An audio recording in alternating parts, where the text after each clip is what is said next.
Lloyd Vehicle Consulting. Still not sponsored by Lancaster Insurance. Maybe one day.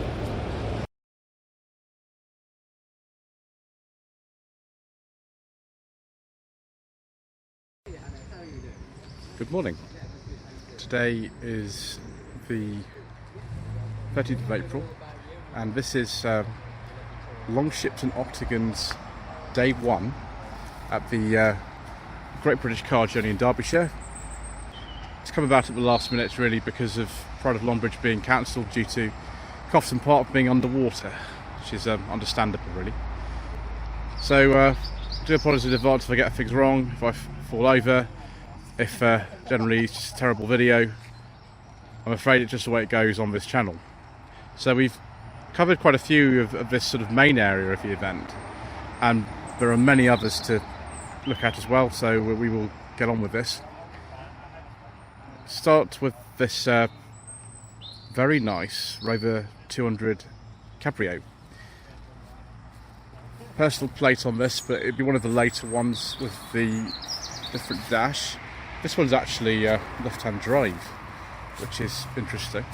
There are people who've come from as far away as places like Germany for this. Just on the badging of this is Rover 216i. That would never have happened actually in the UK, so it must be a foreign market one. Nice colour actually that. I think it's Tahiti blue. Rover 416 GSI Tourer. It's a specification we never got in this country actually. This is a German market car. It's got the Honda D series in it, it says on the back. This is Nightfire Red. This will be, well, it came out in 94, so about 94 to 96 I think they stopped making the D series version of this. Then we've got another 400 Tourer. I really like the 400 Tourers actually, they're one of my favourite types of R8. 96, 97 on the P, but this is actually one of the earlier cars with the sort of older dash in it.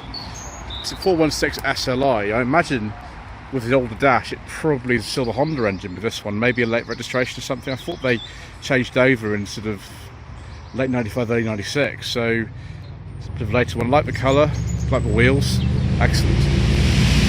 Sorry about the noise in the background by the way viewers, that is a shame. Ooh, now is this actually a V8 or is it just got a V8 badge on it, or is it actually V8? So facelifted MG ZT 260 2004 to 5. Then we've got a very nice Rover P6. This will probably be a 2200, yeah, 2200 SC. In part 1 we saw a 2200 TC. This is the SC, which has less power. It's actually got the original looking dash in it with strip speedo, because that's what they were like.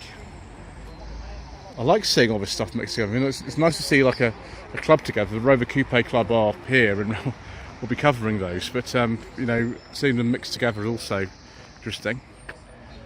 So the first 4 of these are the later K series engined cars, unless we've had an engine swap in them.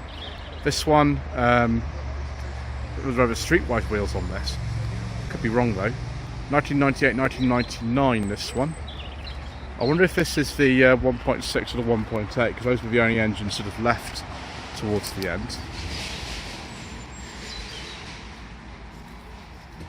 Slightly different red, this one. This is a really late one. 1999 was the very last year they made these. I don't just say this is the 1.8 VVC, but I could be completely wrong, so I won't confirm that. Another one in Nightfire Red here, very popular colour with Rover at the time. This is slightly earlier, this is sort of 97, 98. Rear wiper action going on, of course. I've driven an almost identical car to this on the channel on No Budget Views in 2021. It was almost exactly the same as this one. Same year and everything. So again, one of these very late ones, 98, 99 on an S. Just have a look at the dash from this side so you can compare it with the earlier style. You can sort of see that. Raindrop is not my friend today. Yeah, this one is a non-airbag example, so it's actually a pretty early one. The very earliest ones had a different nose on them with none of the grille. But this is a 220 turbo, which is well, superb. Very fast, 197 horsepower I think they were actually, these, which is good. The early dash, then another late dash one with the I think this would be 1.8 VVCK series 97-98. The Cosmos wheels this one has. Another example of the later dash ones.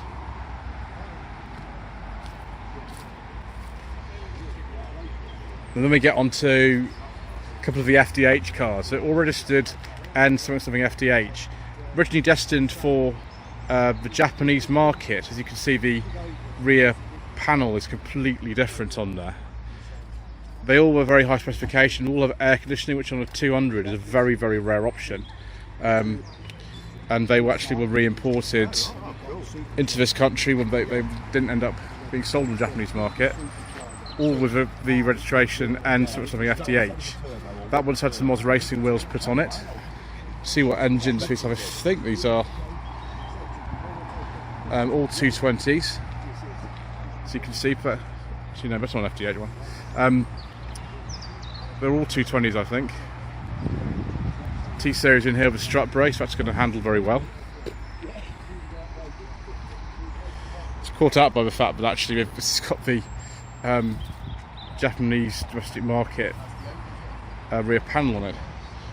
We'll see that's what the British one looks like. This one, later one of course, the K series 96, 97. Oh, hello. Hello.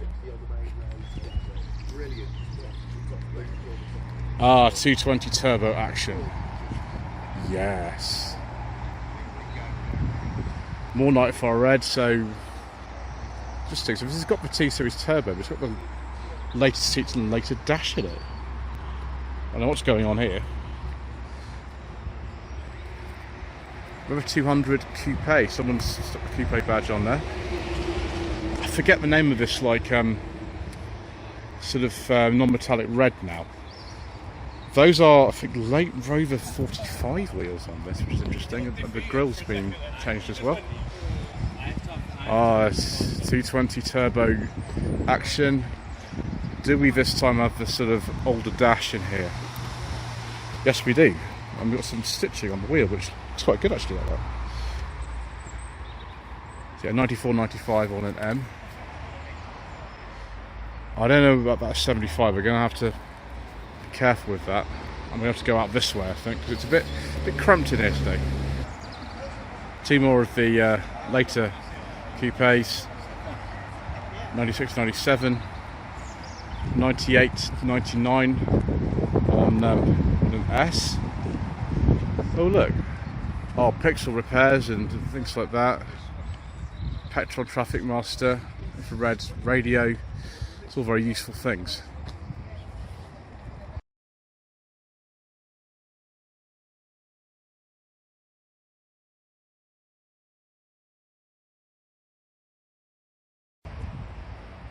Look at all these tasty treats you can take out for a drive here, viewers. Some of them, actually quite a few of them, I have already driven on the channel.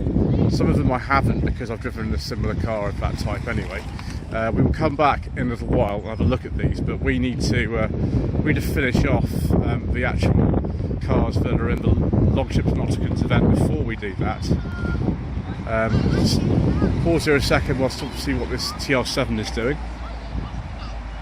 Okay, we're clear.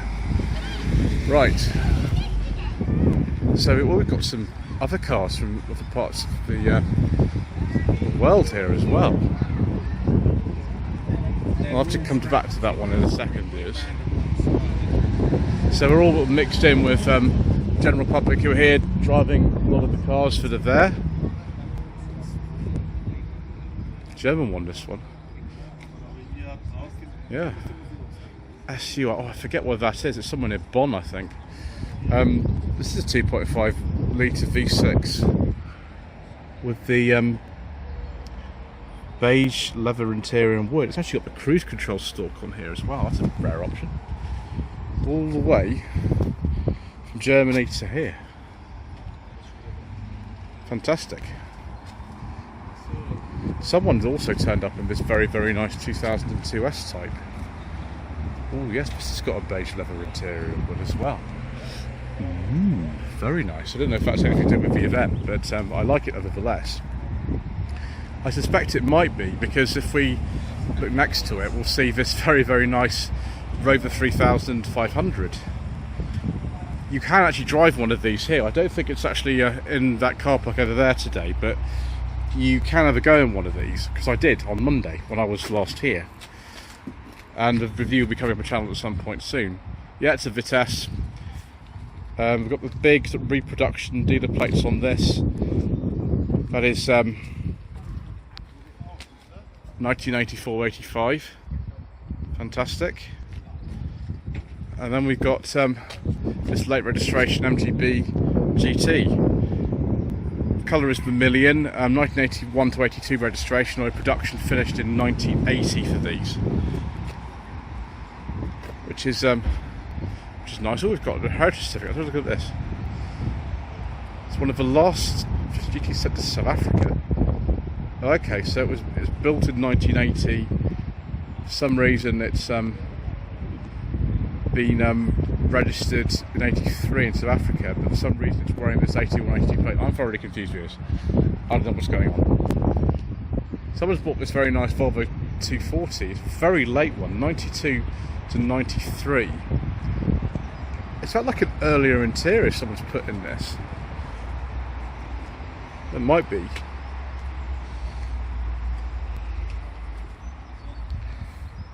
So that's the SE model. The SE and the Torslander were kind of sort of later ones in 240 production. 1999 to 2000, Rover 800 Vitesse. Strangely, they did make Vitesse saloons and Sterling hatchbacks towards the end, as you can see here. Rover 3 litre P5, I think that's a Mark 1A or later. I think the Mark 1s have a little sort of glass bits above the windows for some reason. I think it was to do with, I don't know, aerodynamics or something. This one doesn't have, so I'm assuming it's a later one than that. Still quite an early P5 though, they could do till 73. And we've got another 75 V6 here, in fact two 75 V6s. Don't know what year this one is. It's before 2004 for sure. I think that's a personal line interior in here as well. Could be wrong about that though, like I was about so many things. This is a 2075. This one, if you look at the cells, yeah, it's a Cowley built car. It's a very early one. Like it's the cream leather interior, this one. Again with the you have 2.5 V6. This one here, let's check these torpedo badges. It's a 2 litre V6, this one. Same as in my old 45 V6. Interesting. Gosh, that's an unusual colour for a Streetwise. It's trophy yellow. Interesting. Right, let me just have a look at something a second here. This one is a ZR160 2002 to 3. Streetwise, it's got these aftermarket rear lights, but I'm not too keen on, never mind. Probably a 1.4 petrol, I imagine. The wheels are standard though. I don't know what's happened with the rear lights. Oh yes, here we go. This is in the collection of a gentleman called Hayden and his father. This is a Rover 618. They used to have a twin to this. Unfortunately, that car got written off. I did drive it. I drove it last year actually. It was pretty good. This one is not quite the same. This is a 98, and it's used on a daily basis. And why not? There is the Instagram for Hayden there. Even the electric ale seems to be working. Oh, another 800. There seems to be tons of them here today. 1999 to 2000, 800 Vitesse are one of the very, very last ones. Production of these actually finished in 99, so maybe it's a late registration or something. Oh no, that's very nice as well. Look at this.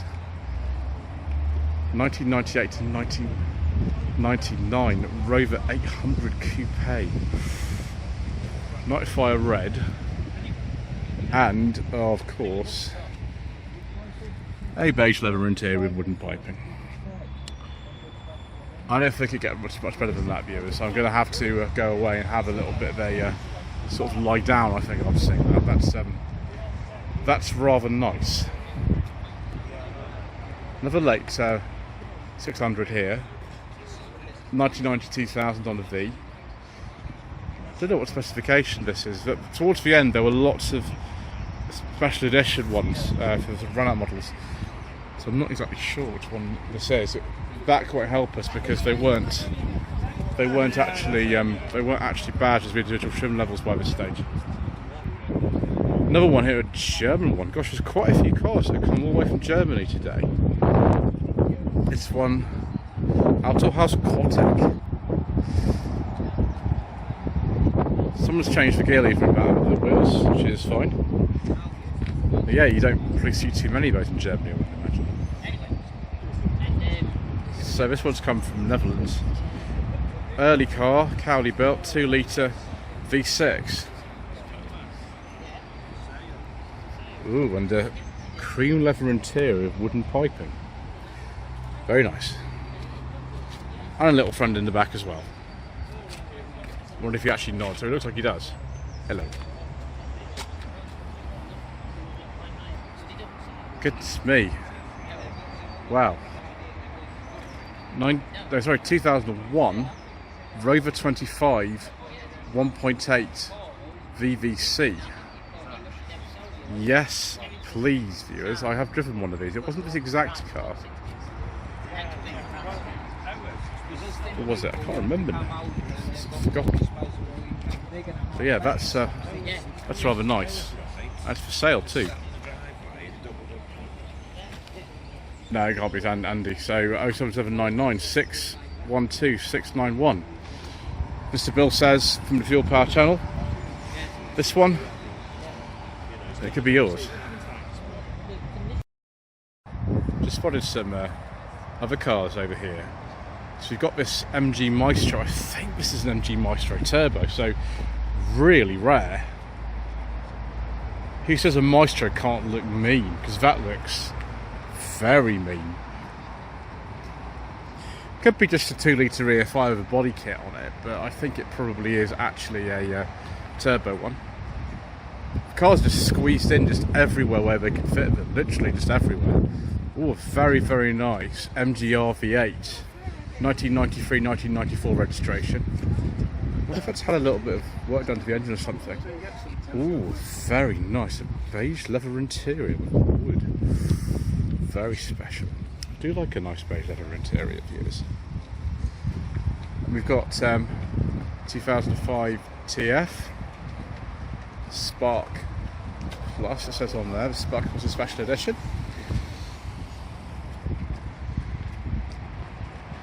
2003 to 4 MG ZR with some interesting white wheels on it. That is a 160, so it'll have the VVC engine in it.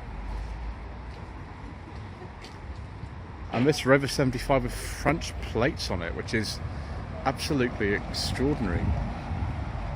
This is the 2.5 litre KV6, probably like a monogram interior. It's a really early one. That's a Cowley one, so it'll be the personal line interior then.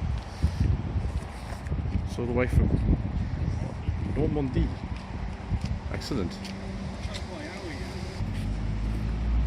2001 MGF.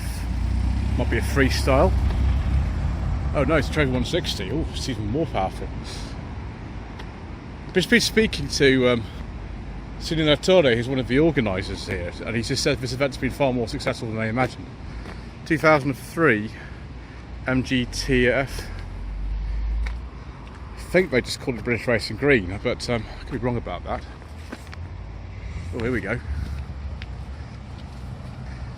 I hope that's a petrol 75 years. It doesn't sound like it's anything other than that. Oh, it's a 2.5 V6. Excellent. I think someone's been watching Max Power too many times. Sorry, reading Max Power. There's my name of Chris, who I've met before. So, 2005 to 6 MG ZT 190. As far as I remember, we haven't seen any MGs and Rovers on 06 plates. They did actually do them up to 08 in some ways. And the last ones I think were registered on like 11 plates actually, from memory. Due to various cars being unregistered after the production stopped in 2005. Nice early 800 fastback here, 89 to 90 on G, from Man Edgerton in Finchley. Not the highest specification, this one. I imagine this is like an 820 or something like that. Yeah, 820 SE, which will have the single point fuel injection on it, although not the lowest one, the 820 of the O series. Yeah, but it looks in really nice condition actually.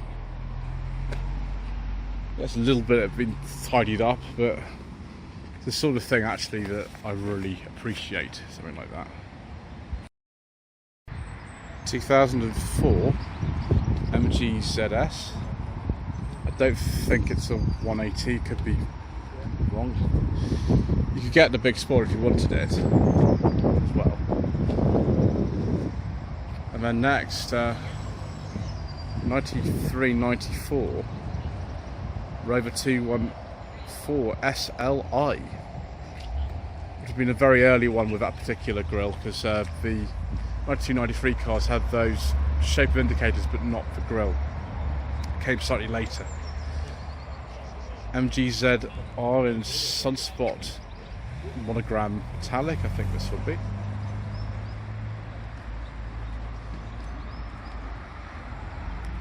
Interesting wheels on this one.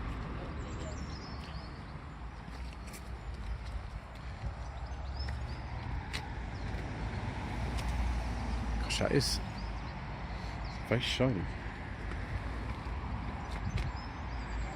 MGF, relatively early one on an R, 1997, 1998. But a Rover 75 V8, 2005 to 6. Yeah, that's nice, isn't it? That's the way that things should be done. So 71, 72, Rover 3500. I think this colour's called Tobacco Leaf.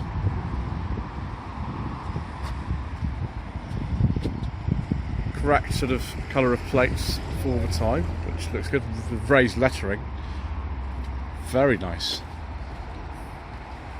Look at that, just sort of skeleton steering wheel, everything. Fantastic. A bit more modern 2005 ZS. I wonder if this is a 180. Often they are with a big spoiler. You could get the big spoiler, the small spoiler, or you could get both. Back in the day.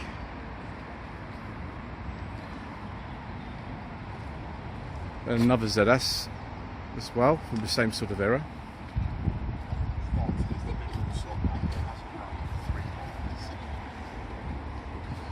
I thought that like most of the 180s had faces that came with the badges on them, but maybe I'm wrong. Ah, very nice. This is strange though. Is this a Rover or an MG? That grille, it looks far more like a Rover, but we'll see on the serial note, it says MG. So a ZT260. X-Power grey. Yeah, there's a petrol one as well, but I'm not sure what one that is.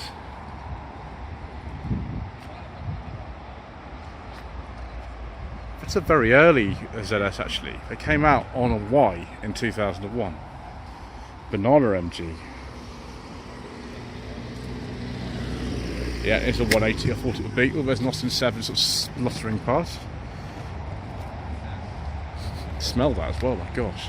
2004 ZS 180. Excellent. So I think pretty much all of those in the row were 180s. 1996-7 MGF.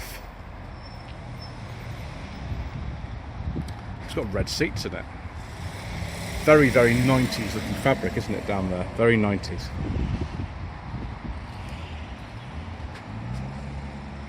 Oh, there's a Capri. Ooh, a German registered TF. This might be the anniversary model actually. It's got the thing on the back there. Aston Martin. Forget about these now. Vantage S. There we go. It says on the seats. Shows how much I know, which is virtually nothing about these. 2008. Let's be careful about this, viewers. Caught out today already. Oh no, this is okay. Oh, it's a 190. This is on the side. I should have been more prescient about that, really. 2004 to 5. Let's have a look actually at this. This is the facelifted MGHS. This is probably the newest MG here on a 73 plate. I am due to actually film one of these facelifted HSs at some point. This one's a manual. I think that's probably the exclusive one, but I don't know.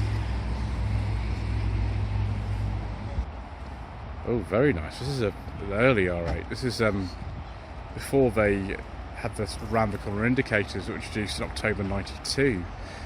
I believe this colour is Henley Blue. The wheels are off something else. They're not off this specification. It's not an absolute base one because that would have no wood into the interior. This is a 214 SLI, which is good. Let's walk along here carefully. Right, let's just check this one carefully. So yeah, petrol one. Excellent. Maybe like a, ZT 120 or something, I'm not sure. But it's immediately before the facelift 2003 to 4. What I'm going to do is I'm going to walk behind some of these cars and stuff, because I don't want to get run over or anything. But it just shows you the range of stuff you can drive here. Now, the DeLorean's not on the fleet. This Miner is though, which is a 64 Tourer, and you can also have a go in the Austin 7. I have had a go in this Hillman Imp, the 72 Super Imp. Like quite a few people that probably you know on YouTube had a go in that. Then it's TR7. Now they have another TR7 here. That's the one I've driven, not this particular one. And then an Austin A30. I'm reluctant to drive this because I think the brakes are going to be terrible and the gearbox will be terrible. But you know, some of you like that. They've got a Rover 110 here as well. I didn't actually drive that one because I've driven a P4 before. 72 Granada 2.5 GXL automatic. That was a fantastic car. I drove this actually last year. It was in September. That was fantastic. Sunbeam Rapier, because it's about 1960 as well. Also, what's something unusual is this Reliant Robin SLX that you would have seen Ian Seabrook drive, which I'm sure he enjoyed very much. It's more his sort of thing than mine. Also, we've got this MG Midget here, so we're driving around today. Also got a very nice MGB GT. Stag, I think. I can't remember if this is still on the fleet or not. I think it is. And then this Austin Healey 106 has just come on. Again, I'm not entirely sure about the gearbox and the brakes with that one. This Jaguar X300 looks very nice. Again, I've driven one of these already, so I don't need to quite drive that one. Let's go on here so we don't get run over. 1989 Ford Sierra Sapphire 2 GLS. I have driven this car, drove it in 2021. I find it a little bit difficult to manoeuvre at low speed, unfortunately. 1991 MG Maestro 2 litre injection. By this stage, it's bad to the 2 litre injection. I drove that last year. This is a a different XJS to the one that I drove last year that they had. This is a 3.6 manual cabriolet. It's a bit unusual specification actually, but one I drove was a V12. Then we've got this, I think it's a 1980 Austin Allegro 1.1, very basic one. 1986 Bentley 8, which is fantastic. I very much enjoyed driving that last year. 1982 Ford Cortina 1.6 GL, very similar to the one I drove last October. Same year, I think, 82, both of them. I remember Morris Minor Million. Yep, Million. It's not 1,000, it's a Morris Minor Million. It's a special edition from about 1960, 61, that sort of thing. Right, I think actually we're going to leave this second part here, and I will do some filming inside the museum, because why not, since we're here. It's changed a lot since I first came here in 2021. Thank you ever so much indeed once again for watching. Please don't forget to subscribe to the channel, like this video and leave a comment below, and we shall see you again very soon. Probably we're going to go now to the second day of this event, which is the Churn Valley Railway in Staffordshire, in part 3 or whatever it is, and the Shambolic shuffles around the museum will come a bit later. Thank you.